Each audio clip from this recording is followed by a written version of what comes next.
Como cada semana es un gusto para mí presentar a Miguel Arenas desde España con su Rincón de Pensar. Hoy, desde mi Rincón de Pensar, voy a hablaros de una historia que un buen amigo mío me dijo el otro día. A él, a su vez, se le había contado una prima segunda de su mujer, que según me dijo, era pariente lejana de la protagonista de lo que voy a deciros. Como sucede en el juego del teléfono escacharrado, puede que todo esto sea verdad o también puede que sea una deformación producida por las diferentes interpretaciones de los emisores y receptores por los que haya ido pasando esta historia. Yo la he titulado La inspiración llamó a su puerta y dice así. Carmen era una afamada escritora que pertenecía a ese ínfimo porcentaje de escritores que puede vivir de sus novelas. Ella presumía de no haberlo tenido fácil y de haber renunciado a muchas cosas en su vida para lograrlo. Por otro lado, estaban los que pensaban que su linaje y ser conocida de antes por otras facetas profesionales le había ayudado mucho en su carrera literaria. Sea como fuere, sus miles de lectores avalaban y acallaban cualquier duda sobre su valía real. Como punto de partida para escribir sus novelas, ella solía buscar un hecho escabroso, a ser posible muy sangriento, que hubiera acaecido de verdad. Luego se encargaba de sobrecargar la narración, bordeando los límites de la moralidad y la ética profesional, para asegurarse así la mayor cuota posible de lectores. Como le ocurre a muchos escritores, a veces la inspiración les abandona, y Carmen llevaba casi 2 años inmersa en una sequía creativa. Su agente y su editor la presionaban para que sacara lo antes posible alguna nueva novela.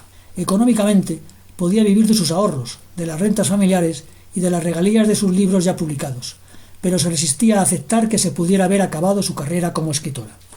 Para poner fin a esta situación, ella había tomado una drástica decisión y había decidido retirarse del mundanal ruido para ver si lograba que la inspiración llamara a su puerta. Para ello había alquilado una casita en la sierra, en medio de la nada y alejada de toda civilización. Pensó que solo necesitaría paz y tranquilidad y una buena conexión a Internet para navegar en busca del hecho luctuoso, ocurrido en algún tiempo pasado, en cualquier parte del mundo, que le sirviera de punto de partida para recuperar su inspiración. Había logrado encontrar una casa que le pareció adecuada y que había pertenecido a una conocida de su agente literario.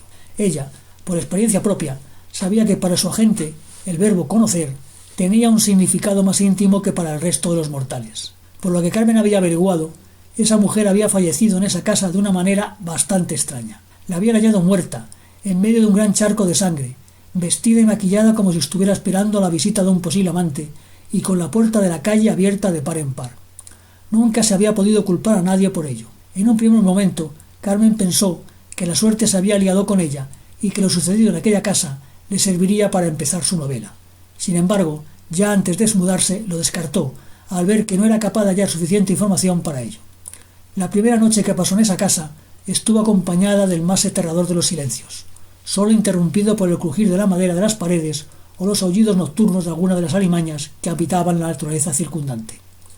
Tardó en dormirse, pero al final, tras acostumbrarse a ese nuevo ecosistema, lo logró.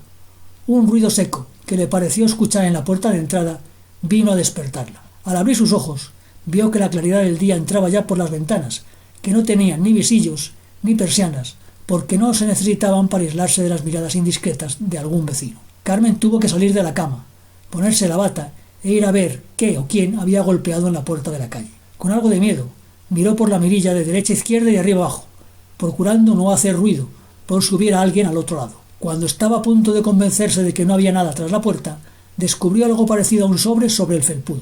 Con cierto temor, descorrió el cerrojo y abrió la puerta con las llaves que, como medida de autoprotección, había dejado puestas en la cerradura la noche anterior. Cogió el sobre, que no tenía nada escrito ni en el reverso ni en el anverso, y lo abrió. Vio que había una nota manuscrita, en tinta roja y seca, del color de la sangre, con una caligrafía perfecta y muy redondeada, y con las letras de cada palabra meticulosamente anidadas entre sí. «Necesito tu ayuda para que se sepa la verdad de lo ocurrido», fue lo que leyó. Sin cerrar la puerta, remiró hacia afuera para ver si descubría alguna pista que le ayudara a identificar al cartero de esa nota manuscrita. Pensó que solo su agente sabía que estaba allí, y acordándose de la historia de lo que había ocurrido a la anterior propietaria en la casa, supuso que éste le podría estar lanzando un anzuelo para ayudar a que la inspiración llamara a su puerta. Cada 2 o 3 días se repitió la misma escena en cada amanecer, y fueron apareciendo nuevas notas con frases de súplica y nuevas pistas.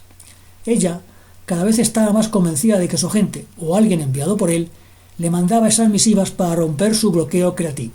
Las notas surtieron su efecto, y con los nuevos datos que fue recibiendo, volvió a bucear en Internet para tratar de averiguar lo que había pasado en aquella casa. Esta vez usó criterios diferentes de búsqueda gracias a la nueva información recibida. A los pocos días de haber recibido la primera nota, empezó a escribir de manera compulsiva una nueva novela, cuya protagonista era la anterior propietaria de la casa en la que ella se alojaba ahora.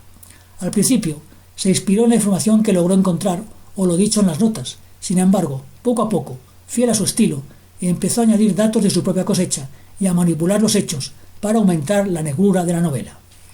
Curiosamente, en paralelo con la ruptura de su bloqueo creativo, las notas dejaron de llegarle. Una noche, antes de irse a la cama, pensó que sería una buena idea digitalizar en su ordenador las notas recibidas. Así, cuando correspondiera, podría enviárselas a un colaborador habitual suyo, que era psicólogo y grafólogo, para desenmascarar a quien le había enviado aquellas misivas, aunque ella estaba prácticamente segura de que era su propio agente literario. Una prueba evidente de ello, se dijo, era el que ya no le hubieran llegado más notas al haberse enterado que ya estaba manos a la obra con su nueva novela. Cogió la primera de las notas y, sin detenerse a mirarla, la puso boca abajo frente a la lámpara del escáner. Le dio la tecla de copiar y fue a la cocina por una taza de café. Al volver, se quedó atónita cuando vio que el ordenador había escaneado un papel en blanco. Cogió en su mano la nota y la miró, de arriba abajo, y vio que efectivamente había desaparecido lo que en algún momento estuvo escrito en tinta roja y seca del color de la sangre. Revisó las demás con el mismo resultado. Estuvo tentada de coger el móvil y llamar a su agente para alabarle su triquiñuela por hacer que la inspiración llamara a su puerta y que le contara el truco para que la tinta se hubiera difuminado al cabo solo de unos días. Al final, desistió de hacerlo, porque ya solo le importaba seguir escribiendo día y noche hasta acabar su novela. En un poco más de 2 meses, tuvo listo el primer borrador. Siempre se lo enviaba a su agente y esperaba sus recomendaciones, pero esta vez decidió devolverle la jugada y prefirió enviárselo al editor directamente. En un par de días, sonó su móvil y vio en la pantalla: Adrián, editor. Descolgó segura de que éste le iba a felicitar por su obra, como así fue.